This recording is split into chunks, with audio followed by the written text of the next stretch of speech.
اور کینیا جیسے غیر محفوظ ملک میں اس نے اپنے آپ کو پاکستان کی نسبت زیادہ محفوظ تصور کیا، تو سوچیں نا کہ کیوں اس کو پاکستان کی نسبت اپنا آپ وہاں پہ زیادہ محفوظ لگا جو اتنا غیر محفوظ ملک ہے۔ سو اب میدان حشر میں آمنا سامنا ہوگا ان لوگوں کا ارشد شریف سے جنہوں نے اس کو بے دردی سے قتل کیا۔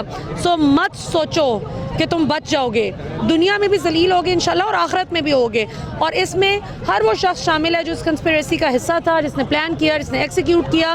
تو یہ وہ عوام ہے جو تڑپتی ہے اس بات پہ کہ عمران ریاض خان جیسا بندہ جو ہماری آواز بنتا ہے۔ آپ بل تو دیکھیں، اپنے بجلی کے بل دیکھیں، گیس کے بل دیکھیں، شرم نہیں آتی؟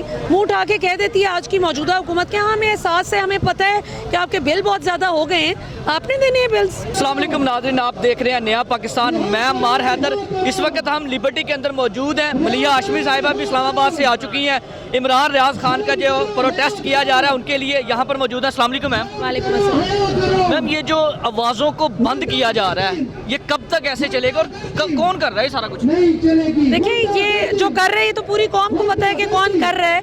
اب عجیب بات یہ ہے کہ مقدمہ بعد میں بنتا ہے، ایف آئی آر کی بعد میں سمجھ آتی ہے، لیکن احتیاطاً بندے کو اٹھا پہلے لیا جاتا ہے۔ سو یہ بڑا آج آدھی رات کو عمران ریاض خان کو جس غیر آئینی اور غیر قانونی طریقے سے گرفتار کیا گیا، یا چلیے یہ کہہ لیا جائے کہ اٹھایا گیا، اور جس طرح سے وہ اپنی فیملی کے ساتھ ایک فیملی کے کام سے جا رہے تھے، ایک کسی جمہوری معاشرے میں، کسی سینسیبل معاشرے میں سوچا بھی نہیں جا سکتا کہ یہ کوئی کرے گا۔ بلا وجہ پچھلے گیٹ سے ان کو لے کے نکل گئے اور کوئی جسٹیفیکیشن نہیں دی جا رہی، بس کہا کہ بیٹھو گاڑی میں، چلو نکلو۔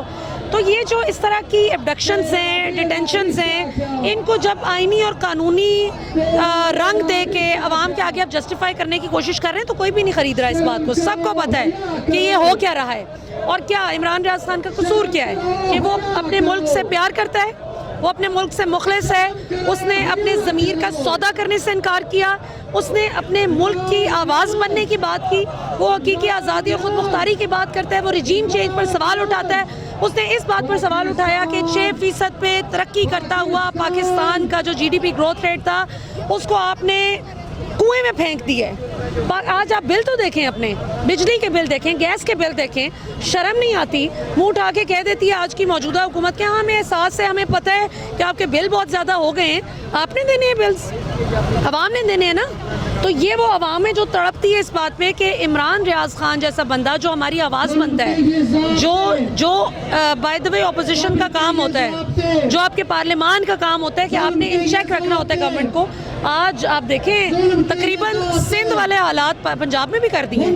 یہ تو سندھ میں جو ایم کیو ایم کے الطاف حسین کے ٹائم میں یہ کچھ ہوتا تھا نا، بوریاں تیار ہوتی تھیں اور یہ وہ، آج لسٹ جاری کر دی گئی ہے یوٹیوبرز کی۔ یوٹیوبر میں تو آپ بھی آتی ہیں۔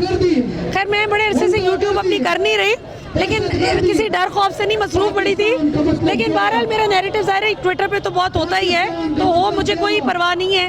اللہ خیر کرے، انشاءاللہ حق کی بات کریں گے، سچ کے لیے آواز اٹھائیں گے انشاءاللہ تعالیٰ، پھر چاہے جو بھی ہو۔ باطل کی عمر بڑی قلیل ہوتی ہے، حق اصل میں فاتح ہوتا ہے، اور اللہ تعالیٰ کا ایک نام ہے، 99 ناموں میں سے ایک نام الحق ہے۔ تو یہ کیسے ہو سکتا ہے کہ جس کا نام الحق ہے وہ باطل کو خدا نہ خواستہ غالب آنے دے؟ کبھی نہیں ہو سکتا۔ میں ایف آئی اے کے آفس کے باہر پہنچ گیا تھا 6 بجے، میں وہاں سے آیا ہوں 1 بجے، تو 11 بجے عدالت نے بلایا تھا، اب عدالت کی توہین نہیں ہو رہی؟ ہاں، یہ بہت اچھا سوال ہے آپ کا۔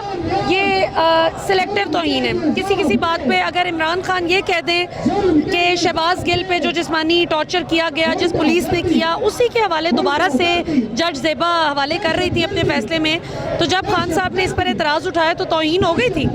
لیکن اگر یہ جو ہمارے اسلام آباد کے انتخابات تھے، لوکل باڈیز الیکشنز تھے، وہ عدالت کے حکم کے باوجود الیکشن کمیشن کا عملہ غائب ہو جائے، آئے نہ تالے لگے ہوئے ہوں، ووٹرز لائن بنا کے کھڑے رہیں، وہاں پہ توہین نہیں ہوتی۔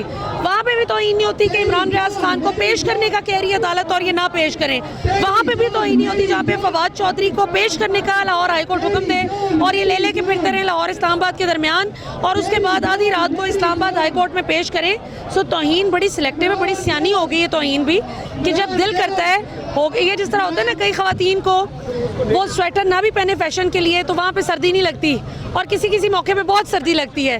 تو یہ جس طرح فیشن کے مارے کئی دفعہ خواتین کو بھی سردی کم زیادہ لگتی ہے نا, اسی طرح ہماری یہ توہین بھی بڑی سلیکٹیو ہے. جب ارشد شریف صاحب اللہ تعالیٰ ان کو غریق رحمت کرے, جب عمران ریاض خان صاحب کو پہلے پکڑا گیا تھا سب سے پہلے عدالت میں وہ پہنچے تھے, تو آج تو ان کی یاد تو آ رہی ہے. ظاہری بات ہے, ہمیں تو ہر دن ارشد شریف یاد آتے ہیں, اللہ بخشے, وہ تو امر ہو گئے ماشاءاللہ. ان کو دبانے کی, ان کی آواز بند کرنے کی کوشش کی گئی, ان کے لیے جہنم بنا دیا اس ملک کو. وہ اپنی جان بچا کے بندہ بھاگا, اور کینیا جیسے غیر محفوظ ملک میں اس نے اپنے آپ کو پاکستان کی نسبت زیادہ محفوظ تصور کیا. تو سوچیں نا کہ کیوں اس کو پاکستان کی نسبت اپنا آپ وہاں پہ زیادہ محفوظ لگا جو اتنا غیر محفوظ ملک ہے.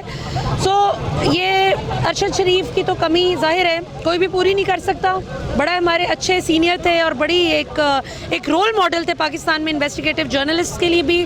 انویسٹیگیٹو جرنلزم کی بنیاد پاکستان میں رکھنے والا وہ شخص وہ امر ہو گیا ماشاءاللہ. اللہ نے اس کو بڑی زبردست عزت دی. بس یہ دعا ہے کہ اللہ تعالیٰ ہمیں بھی پاکستان کے لیے آخری دم تک بہت اچھا کام کرنے کی توفیق دیں, آمین. اور ہم حق کو حق اور باطل کو باطل کہتے رہیں انشاءاللہ.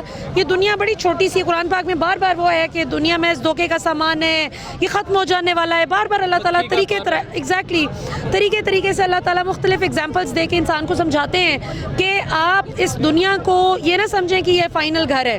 آخری گھر وہ ہے جہاں ارشد شریف اپنی بہت بڑی تگڑی اپیل لے کر آخری فائنل میدان میں پہنچ چکا ہے. سو اب میدان حشر میں آمنا سامنا ہوگا ان لوگوں کا ارشد شریف سے جنہوں نے اس کو بے دردی سے قتل کیا. سو مت سوچو کہ تم بچ جاؤ گے, دنیا میں بھی ذلیل ہوگے انشاءاللہ اور آخرت میں بھی ہوگے. اور اس میں ہر وہ شخص شامل ہے جو اس کنسپیریسی کا حصہ تھا, جس نے پلان کیا, جس نے ایکسیکیوٹ کیا, اور جو اس سے مستفید ہو رہے اپنے تئیں. انشاءاللہ صبر کریں, ابھی وقت آ رہا ہے, احتساب کا وقت قریب ہے انشاءاللہ. پاکستان زندہ باد. بہت شکریہ میم. ملیحہ ہاشمی صاحبہ ہمارے ساتھ موجود تھیں. چہرے بدلے ہیں, نظام نہیں بدل رہا. دیکھتے ہیں کب تک نظام بدلتا ہے. خیال رکھیے گا اپنا بھی, اپنے اس چینل کا. اجازت دیجیے, اللہ حافظ.